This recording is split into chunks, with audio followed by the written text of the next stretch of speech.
Es un gusto tener en Santa Cruz, Bolivia, a Antonio Solá, creador de presidentes. Ese es el título que le asigna el mundo del marketing político, la comunicación política. Es uno de los tops, uno de los gurús así calificados. He leído varias notas en ese sentido. Antonio, ¿cómo se llega a crear presidentes? Porque por usted han pasado varios presidentes en términos de consejos de aquí de América Latina. Pues en primer lugar, muchísimas gracias. Me encanta estar aquí contigo y con tu audiencia. Te diría que la industria del marketing político es una industria que ayuda a personas, mujeres, hombres que quieren llegar a ocupar puestos de responsabilidad pública.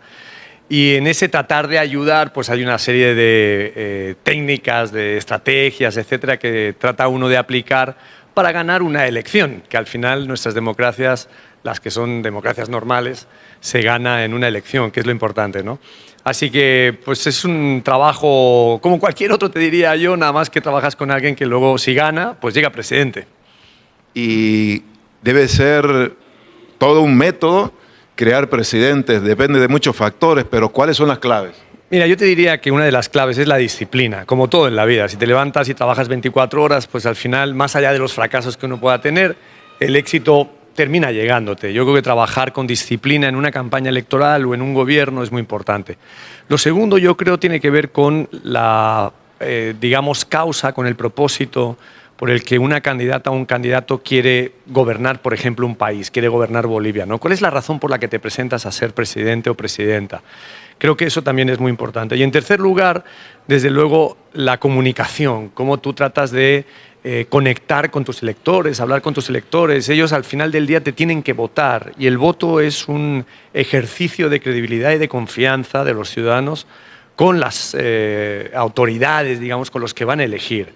A mí me parece que la disciplina, desde luego la parte en la que comunicas y la parte en la que expresas tu propósito, tu causa, son tres elementos importantes para alguien que quiere ser presidente o autoridad. Antonio, hay quien ha teorizado y dice estamos en la época de las emociones, esto ha hecho que cambien las campañas, inclusive como que ya la oferta electoral o racional es desplazado por las emociones. ¿Está ocurriendo eso? En realidad siempre ha sido así. Hoy vivimos lo que yo he denominado la dictadura de las emocracias, que son las emociones. Y sí, como nunca antes, las emociones juegan un papel fundamental en las elecciones. Este es un tema técnico, digamos, un poco quizás médico, pero el voto, el ejercicio del voto está hospedado en una parte del cerebro donde están, digamos, las emociones más importantes del ser humano, el cerebro límbico. Ahí se toman decisiones, las decisiones importantes para los seres humanos. Y está sustentado de alguna manera en las emociones. Así que el voto es emocional, sí, sí lo es. Las propuestas son importantes, pero quien mueve de alguna manera el voto en una elección es la emoción. Antonio, he leído que usted define que hay una nueva democracia, que es la democracia digital. ¿En qué consiste este concepto?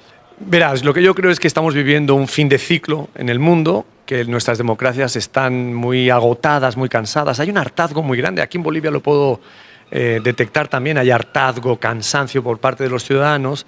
Y es porque creo que nuestras democracias no han logrado abastecer, resolver los problemas que los ciudadanos tenemos. Entonces, desde ahí lo que yo veo que está pasando es que se está gestando una nueva democracia, que está enterrando a la vieja. Esta democracia, como se está creando de manera muy natural, es digital, es directa y permite la participación de los ciudadanos. Es digital, directa y participativa. Y esa democracia se está instalando cada vez más, no solo por las redes sociales, sino por el voto electrónico, por los chips que nos metemos dentro del cuerpo, por la tecnología. Se está instalando cada vez más en nuestros países. Y yo creo que en unos años va a ser una realidad absoluta y total, más con la llegada de la inteligencia artificial. Eso va a cambiar la forma en la que vivimos. ¿Podría esto decir que ya no van a ser necesarios los partidos o todavía siguen siendo muy importantes los partidos, las estructuras partidarias? No, la política tradicional, la vieja política está muriendo. Aquí en Bolivia, ¿cuántos partidos hay? En Perú se presentan 40 partidos con 40 candidatos. La política tradicional está muriendo. Déjame decirte algo. Hace unos años tú necesitabas un cura para hablar con Dios. Hoy, sin ser blasfemo, porque además creo en él, te bajas un app del teléfono y te dice Ave María Purísima sin pecado concebida. No necesitas al intermediario que era el cura. Para hacer una transferencia ibas al banco físicamente. Hoy la haces desde tu teléfono. Las intermediaciones han muerto. La intermediación de un Congreso de Diputados, de senadores e incluso de los líderes en los gobiernos hoy están en vías de extinción. Las ideologías y los partidos políticos tradicionales están muriendo. Perdón, ¿no hay derecha e izquierda ya? No, la gente ya no vota por ideología. Aquí en Bolivia la discusión de la izquierda y de la derecha evidentemente tiene que ver porque, como en otros países, como en Colombia acaba de pasar, o como en Argentina, porque son todavía campañas de transición en donde la vieja política tradicional que está muriendo pelea y grita por no morir, ¿no? Es como el petróleo, el combustible fósil, grita frente a la energía verde. No quiere morir. Pero en realidad los ciudadanos ya no votan por ideología, o cada vez más votan por otro tipo de razones que no son ideológicas, y por lo tanto eso está cambiando el mundo de las campañas electorales y también la forma en la que gobernamos. Por eso nuestros gobernantes, que son de transición, tienen tantos problemas. El presidente Arce, anteriormente la presidenta Yanine, Evo Morales. Eso por hablar de Bolivia. Podemos ir a Colombia, cómo está el presidente en Colombia, cómo está en Argentina, cómo está en Honduras, en España. Tenemos presidentes con muchos problemas, muchos problemas, porque no están gobernando bien ni sabiendo gobernar el momento actual en el que estamos viviendo con las peticiones y las demandas de los ciudadanos, que están muy frustrados. ¿Cómo deben gobernar? Mira, yo creo, esta pregunta me la he hecho muchas veces, yo creo que hay cinco grandes claves para los gobernantes que vienen en los próximos años, décadas. Tienen que ser solidarios, altruistas, tienen que ser, como la economía nueva que viene, colaborativos, cooperativos, asociados a los valores de lo femenino, más femeninos que nunca. No me refiero solo a mujeres incorporadas a la política, sino hombres y mujeres asociados a los valores de lo femenino. El planeta y la Tierra post-pandemia es más femenina que nunca. Y muy importante, compasivos, que no es una mirada religiosa, sino una mirada desde la perspectiva del ser humano. Yo sé qué te pasa, qué problemas tienes, me pongo en tu lugar, ¿no? Altruistas, solidarios, cooperativos, colaborativos, compasivos y asociados a los valores de lo femenino. Ese es el tipo de liderazgo que hoy la sociedad, los ciudadanos, estamos pidiendo cada vez más en nuestros países. Antonio, usted debe haber escuchado que en Bolivia hay movimientos sociales, inclusive han definido al MAS, que es el único partido con presencia territorial y además un aparato de poder importante, pero dicen no es un partido político, es un movimiento social, sindicatos, organizaciones sociales. ¿Esto no lo hace diferente a Bolivia para aplicar ese concepto de que ya la intermediación ha desaparecido o está desapareciendo, de que hay una nueva política? No, yo creo que, a ver, lo voy a decir con todo respeto porque no soy boliviano, ¿no? Y entonces lo hago como, digamos, un comentarista especializado en el marketing político. Yo creo que el MAS es una estructura absolutamente estropeada. Claro que mantiene una cuota todavía, pero es una estructura del pasado absolutamente estropeada. Pero también la oposición, porque la oposición no está siendo parte de la solución, la parte de la luz al final del túnel, sino que está siendo parte del problema. Entonces, toda la política tradicional está siendo un problema. Lo que yo creo es que si surge una figura nueva o una figura también quizás tradicional del pasado, que puedan entender, comprender qué es lo que está pasando en Bolivia hoy, se van a hacer con la presidencia de la República. No es que el MAS ya está en segunda vuelta y ya tiene su nuevo presidente, el MAS o cualquier otro partido también de oposición. Por ejemplo, déjame ponerte un ejemplo. Yo creo que un proceso de unidad como el que vivió Venezuela, nada más que Venezuela es una dictadura, ¿no? Esperemos que Bolivia, evidentemente, no llegue a eso. Pero en Venezuela o en otros países donde ha habido procesos de unidad, como experimento político te permite construir algo totalmente distinto que termina, digamos, haciéndose con el poder, ¿no? Rompiendo la dinámica de quien hoy tiene el poder. Y eso pasa en nuestros países y hay que discutirlo porque es parte de lo que la democracia que viene de camino, que hablábamos antes, requiere. Entonces yo creo que aquí en Bolivia, que se habla de unidad, que hay algunos movimientos de la oposición que pretenden hacer un esfuerzo de la unidad, me parece muy interesante, muy relevante y creo que hay que estimular ese tipo de cosas porque ayudan a la discusión democrática. En la discusión democrática, ¿quién participa? Tú, como medio de comunicación, las ONGs, la sociedad civil, los empresarios, los electores, los políticos, los gobiernos, participamos, los medios de comunicación, participamos todos en la discusión, no es al revés. Entonces, yo creo que si todos participamos en la discusión, vamos a lograr que nuestros países sean mejores y que nuestra democracia sí realmente resuelva los problemas de los ciudadanos. Aterrizando un poco más en Bolivia, Antonio. Yo he aterrizado bastante. Sí, me imagino.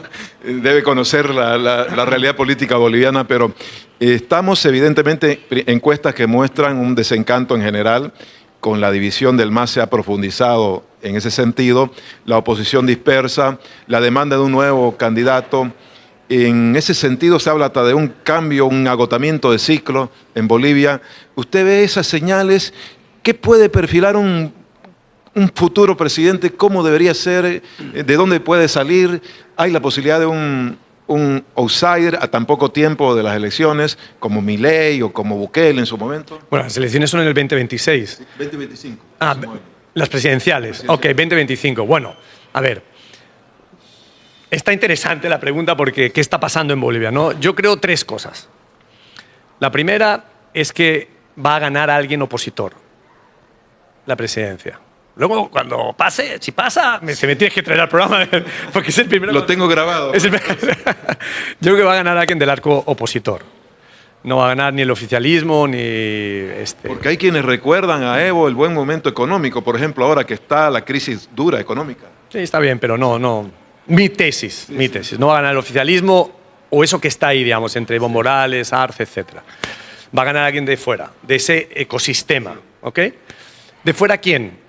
De fuera puede ser un opositor tradicional que lleva décadas, años trabajando en la política, pudiera ser, y que vuelve del pasado, digamos, y es elegido, o alguien nuevo, outsider, que no tiene que ser joven necesariamente. Puede ser joven, pero es más de comprensión, que entiende, como te decía antes, lo que está pasando. Y va a ganar la presidencia de la República probablemente en segunda vuelta, claro. Segunda vuelta porque en la primera es muy difícil con la fragmentación que va a haber, capaz que no se alcanza la unidad, y si no se alcanza la unidad va a haber segunda vuelta. Si hay unidad en el arco opositor, desde luego va a haber posibilidad de que alguien gane en primera vuelta, sería el arco opositor en unidad y no haya segunda vuelta. Pero eso es lo que yo veo, que no gana el ecosistema del gobierno, que gana un opositor y que ese opositor puede ser outsider, que viene de fuera del sistema, o que pertenece al sistema opositor y termina ganando en segunda vuelta. Lo último, así cortito, elecciones en Estados Unidos siempre generan expectativa por las innovaciones en el marketing político. Igual hubo una renuncia, inclusive una candidatura a una mujer, un nuevo escenario. ¿Cómo la ve la elección de Estados Unidos? ¿Hubo innovación y quién puede ganarla? Bueno, hubo innovación y luego hubo muchas cosas tradicionales, como ver a Donald Trump el otro día vestido de McDonald's o Harris haciendo, bailando, ¿no? Y cómo se llama, cómo uno pronuncia su nombre, Kamala, etcétera, ¿no? Lo que sí me parece muy relevante es, uno, el error estratégico que cometió Donald Trump tan importante al lograr de tanto golpearlo que quitaran a Biden y pusieran a Harris. Ese fue un gran error estratégico de la campaña de Donald Trump. Esto es muy importante. Y en segundo lugar, me parece que la llegada de Harris ha despertado al elector demócrata. Me parece que van a una elección muy reñida. Hace un par de semanas Harris estaba abanderando las encuestas y hoy yo creo que están muy empatados ambos y va a definirse en el sistema de votación en Estados Unidos, que es por colegios electorales. Como bien sabes, uno puede ganar la encuesta, pero luego la distribución del voto, que es por colegios electorales, es un poco complicado, pero digamos que allí tienes que ganar un número determinado de colegios electorales, no el número de votos total. Y yo creo que ahí pudiera estar Harris un poquito arriba, vamos a ver cómo cierra, porque a lo mejor en ese empate se la vuelve a llevar Donald Trump. Está muy empatada. Gracias, Antonio, bienvenido a Bolivia. Hermano, que pase un buen tiempo. Está grabado y espero verlo en la campaña. Dale, claro que sí, gracias. Gracias a ti y a ustedes. Gracias.